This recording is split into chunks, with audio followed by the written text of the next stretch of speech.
Сайн байцгаана уу? Та бүхэнд өнөөдөр би Украин эзэгтэйгээс сурсан борш хийх арга зааж өгье.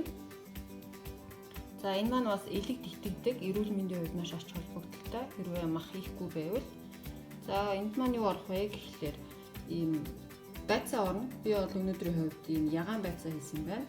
Ягаан байцаа хийвэл өнгө нь илүү бүр гүн тийм улаан болж өгдөг. Цагаан байцаа хийж болно.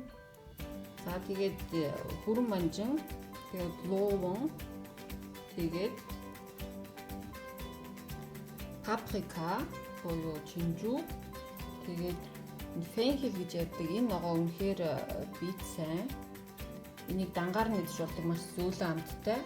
Энд бас манайхд бас энэ цайнууд нь ороод ирсэн байдаг. Фенхел анис хүнгээд энэ гэдэц өвдөх, тэгээ янз бүрийн дотор мохоо орох үед маш сайн.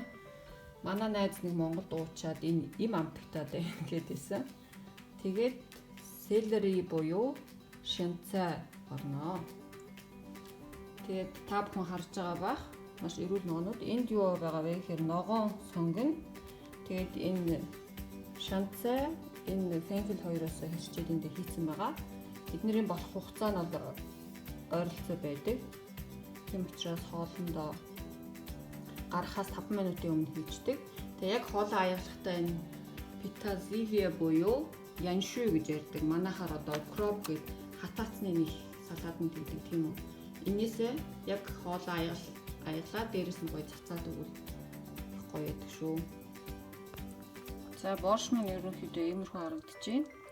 Боршныхаа шүлэнд юу хийх вэ гэхлээр ус баг маш багыг хийн. Тэгээд помидор байвал яг Монгол помидор олдвол 5 ширхгийг хийж болно. Олдохгүй тохиолдолд хэрвээ хятад помидор байгаад байвал ийм органик ийм нухацсан ийм помидор хийж болно. Эсвэл ийм концентрат байдаг 2-3% дахин илүү помидорны концентрат байдаг. Үүнээс хийж болно. Та бүхэн болж өгвөл эрүүл хүнс сонгож байгаарай.